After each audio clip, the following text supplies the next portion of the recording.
Welcome back to Jim's Jeeps. Today we're going to be installing a clutch pack on a 1989 YJ on this here engine. It's a 258 4.2 liter. It's actually out of a 1990 YJ. Completely rebuilt, ready to go.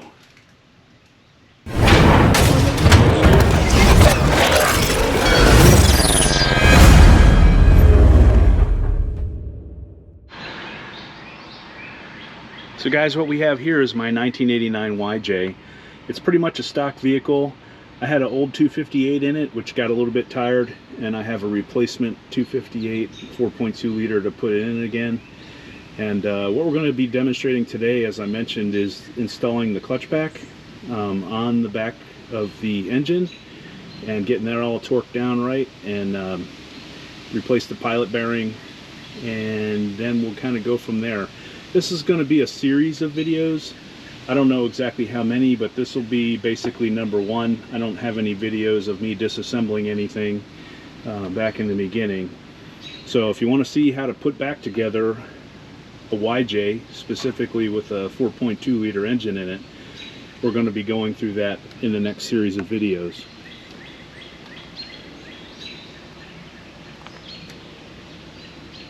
Alright guys, welcome back. What we're going to do now, as you can see, I have the engine now off the engine stand. We're going to clean up the end of this crank, including the pilot bearing pocket. It's real important to keep that super clean. You don't want any rust in there or anything like that that could get in the bearing and kind of cause you problems down the road. As well as the face of this here, you want absolutely as clean as you can possibly get it. So we're going to go ahead and start taking care of that.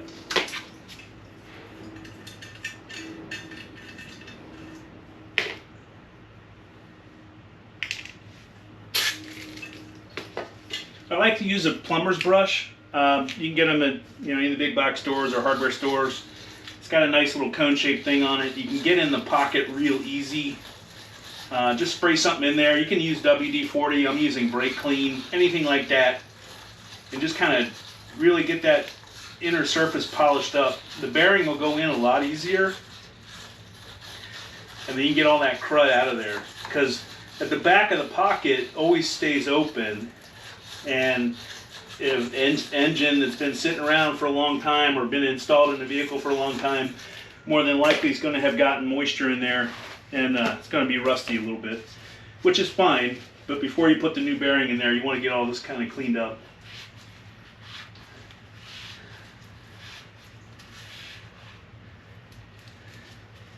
And it's starting to look pretty good, and it feels pretty smooth.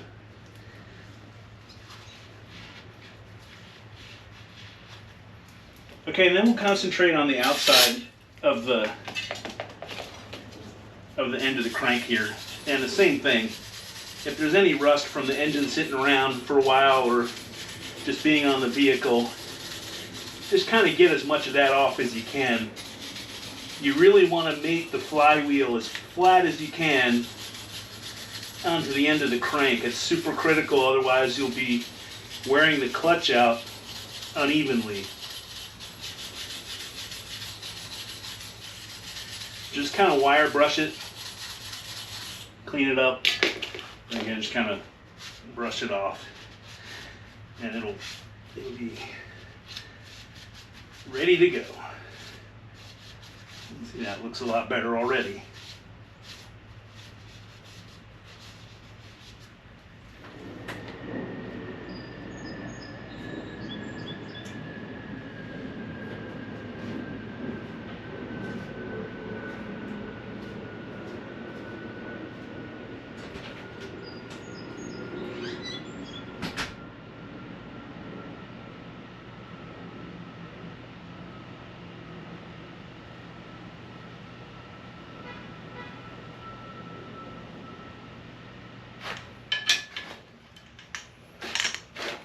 And what I've done is I put a grade 8 bolt in the top bell housing mounting bolt slot, and I'm going to use a pry bar to give me some leverage so I can get these torqued down to the proper spec.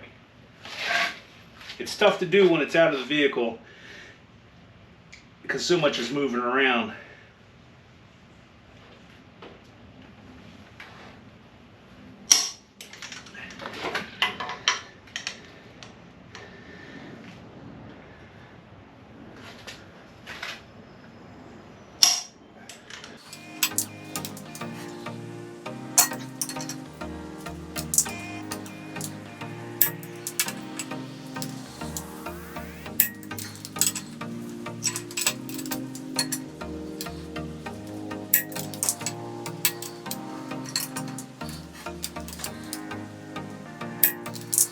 Okay, they're all torqued down to 104 foot-pounds. The engine's kind of flopping around here a little bit. That's the perils of doing it out of the vehicle.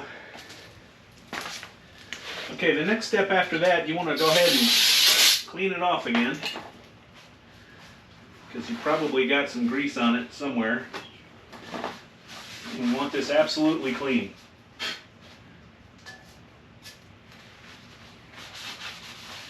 Use brake clean or parts cleaner of your choice. Obviously nothing with oil in it.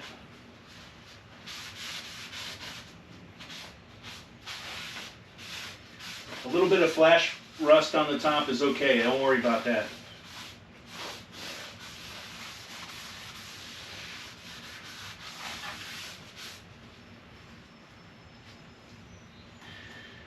And I already have on this one, but double check all the screw pocket holes are all clean of dirt and grime and so forth. If you want to, you can chase them with a tap. Okay, so the next step is to go ahead and install the clutch disc itself. And you'll know this one doesn't have a marking on it, but there should be a marking on it that says flywheel side. But one way you can tell is you can see one has almost like a little hat rise on it here, and the other side is pretty flat. The flat side always goes towards the flywheel. And so you want to get your centering tool, without getting your glove caught, your centering tool in there, and go ahead and get that mated up to the block. And it's going to kind of want to fall down a little bit. That's not a big deal.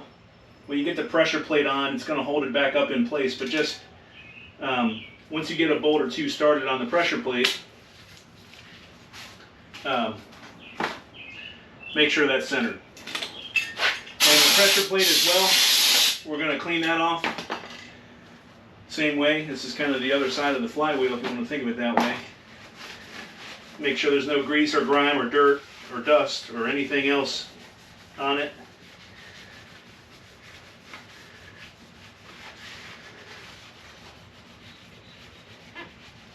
And the reason for that is because this gets so hot, if there was grease in there, grease holds the heat and it will, that's how you cook French fries.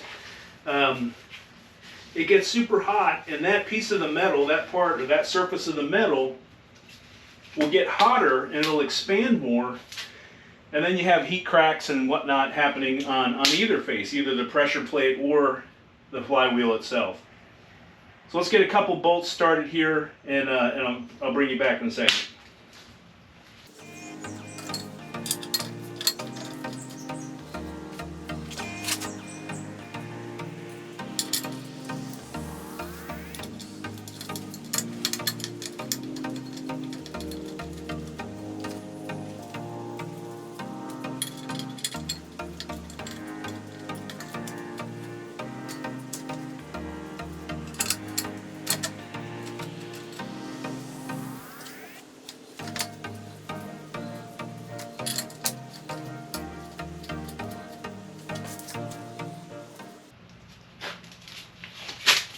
One thing I wanted to show you too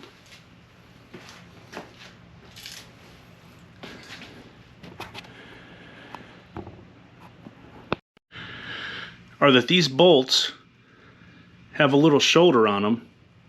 The threads don't go all the way to the top. Now, people in the forums say that you can use a 3/8 inch, 3/4, grade 8 bolt, and I actually have one of those here.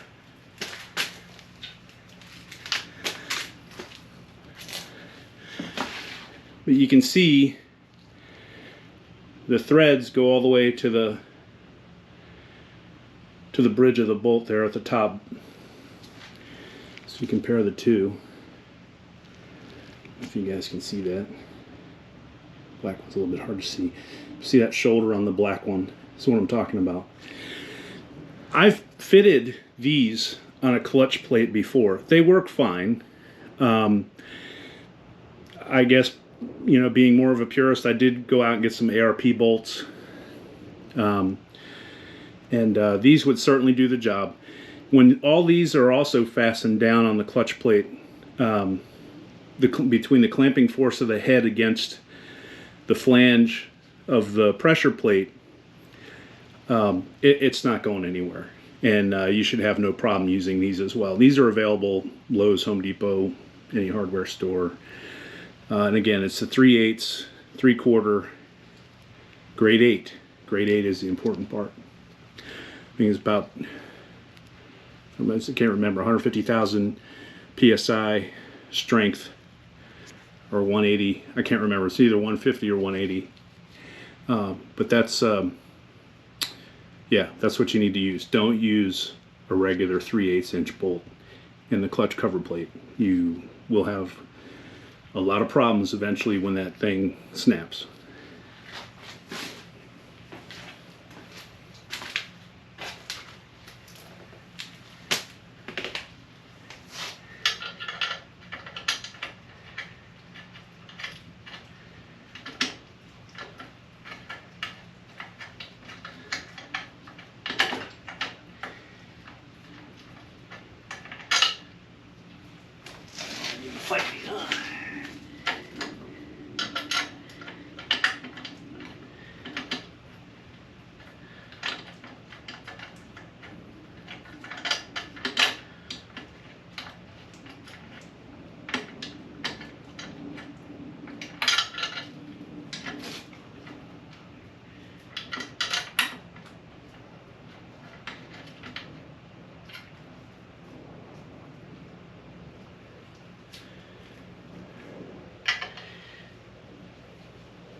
Okay, once you get them all started, there's going to be some continual spring action going on here, and that's the whole design of the clutch itself. You kind of want to run them in evenly. Do a little bit at a time, each side.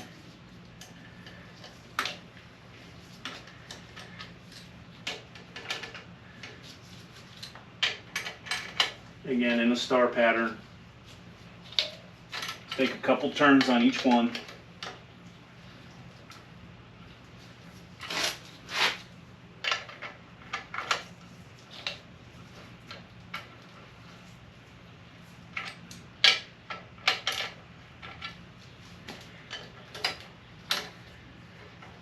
You can go round and round.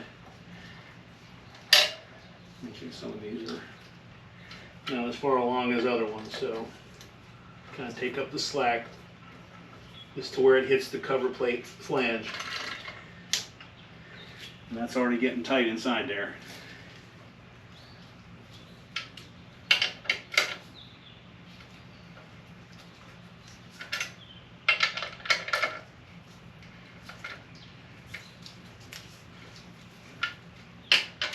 And ultimately, in a minute, we're going to torque these down to 40 foot-pounds.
And we'll grab the torque gun,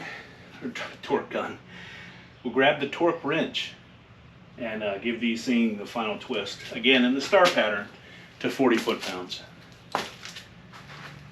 Okay, I put the grade 8 bolt back in. Another great way to keep the entire flywheel from spinning. while you get these down to their final values.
All right, there we go.